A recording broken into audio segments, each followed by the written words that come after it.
ইয়াকা না'বুদু ওয়া ইয়াকা নাস্তাঈন, আপনারই আমরা ইবাদত করি এবং আপনারই নিকট আমরা সাহায্য চাই। এখানে লক্ষ্য করেছেন প্রথম ৩টি আয়াতের পর আমরা তিনির পরিবর্তে আপনি বলা শুরু করেছি। শুরুতে আমরা আল্লাহর নাম গুণাবলী সম্পর্কে জানতে পেরেছিলাম, আলহামদুলিল্লাহি রাব্বিল আলামিন। আমরা জানতে পারি সমস্ত প্রশংসা আল্লাহর জন্য, যিনি সৃষ্টিকুলের রব, যিনি লালন পালন করেন এবং জগৎসমূহ ধারণ করেন। তারপর আর রহমানির রহিম, তিনি পরম করুণাময় ও অসীম দয়ালু। তারপর মালিক ইয়াউমিদ্দিন, তিনি বিচার দিনের একমাত্র অধিপতি। এ পর্যন্ত আমরা বলছিলাম তিনি, কিন্তু এখন আমরা সরাসরি বলছি আপনি। আপনারই আমরা ইবাদত করি এবং আপনারই নিকট আমরা সাহায্য চাই। এটা আন্তরিকতার এবং ঘনিষ্ঠতার প্রকাশ। নাস্তাইন অর্থ কি? এর অর্থ আমরা সাহায্য চাই, আশ্রয় চাই। এর মানে আবার এটা না যে আমরা কোথাও যাব না বা আমাদের কোনো কাজ করা উচিত হবে না, অথবা স্কুল কলেজে যাওয়া উচিত হবে না। আপনি আপনার কাজে যাবেন, আপনার স্কুলে যাবেন, জীবিকার দরজায় কড়া নাড়বেন, কিন্তু মনে রাখবেন আপনি যে দরজায় কড়া নাড়ছেন, রিজিকদাতা কিন্তু দরজার ওপাশের ব্যক্তিটি নয়, আল্লাহই আমাদের রিজিকদাতা। হ্যাঁ, আপনি আপনার বেতন বসের থেকেই নেন, কিন্তু আপনার বিশ্বাস করতে হবে আল্লাহই আপনার রিজিকদাতা। আমি শুধুমাত্র তার কাছেই সাহায্য চাই। এখন আমরা আল্লাহর কাছে সাহায্য চাই, কিন্তু কিসের জন্য? উদাহরণস্বরূপ ইবাদতের ক্ষেত্রে আমরা বলি, হে আল্লাহ, যেন আমি আপনার ইবাদত ঠিকভাবে করতে পারি, কারণ আমার নফস, শয়তান এবং আরো অনেক কিছু আমাকে প্রভাবিত করে আপনার থেকে দূরে সরিয়ে নিতে চায়। তাই আমি আপনার সাহায্য চাই।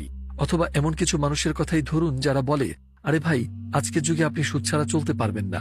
তারা সুদে বিনিয়োগ করে টাকার অঙ্ক বাড়ার অপেক্ষা করে। কিন্তু না, আমরা শুধু আল্লাহর ইবাদত করি, টাকার নয়, এবং শুধু আল্লাহর কাছেই সাহায্য প্রার্থনা করি। কিন্তু আপনি টাকার সাথে নিজেকে এমনভাবে সংযুক্ত করে ফেলেছেন যে আপনি টাকাকে আল্লাহর থেকে বেশি গুরুত্ব দিয়ে ফেলছেন। আর কোন জিনিসটা থেকে শুধু আল্লাহর কাছে সাহায্য চাই? কঠিন পরীক্ষা আর যেসব দুঃখ কষ্ট আমাদের জীবনে আছে তার থেকে। যেসব বিষয় আমরা চাই না জীবনে ঘটুক। আমরা জীবনে অনেক সময় খুব কঠিন পরীক্ষার সম্মুখীন হই, যা আমাদের হৃদয়কে দগ্ধ করে, তাই না? আর আমাদের পক্ষে সেটা সহ্য করা কঠিন হয়ে পড়ে। তখন আমরা বলি, হে আল্লাহ, আমার হৃদয় ভারাক্রান্ত হয়ে আছে, আমার কষ্ট হচ্ছে, আমি এই বিষণ্ণতা সংগ্রাম থেকে বেরিয়ে আসতে চাই। হে আল্লাহ, আমরা শুধু তোমার কাছেই সাহায্য চাই।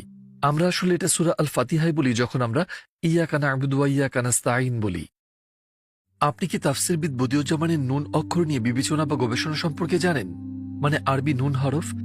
একদিন নামাজ পড়ার সময় বদিউজ্জামান ইয়াকা না'বুদু ওয়া ইয়াকা নাস্তাঈন আয়াতে এই নুন হরফের গভীর এক প্রজ্ঞা লক্ষ্য করলেন। তিনি ভাবলেন, আমরা কেন আমি না বলে আমরা বলি? তারপর আল্লাহ তার হৃদয়ে এক সুন্দর অনুপ্রেরণা দান করেন এবং তার মনে তাফাক্কুরের এক জানালা খুলে যায়। তিনি মসজিদের চারপাশে থাকা মানুষগুলোর দিকে তাকালেন আর উপলব্ধি করলেন তারা সবাই একই কথা বলছেন, আমরা আপনার ইবাদত করছি এবং আপনারই নিকট সাহায্য চাচ্ছি। তার মানে হলো তারা সবাই সেখানে শুধুমাত্র তাদের উপস্থিতি দিয়েই যেন তারা দোয়াতেই আমিন বলে ফেলেছেন। এরপর তার চিন্তা আরো গভীর হল।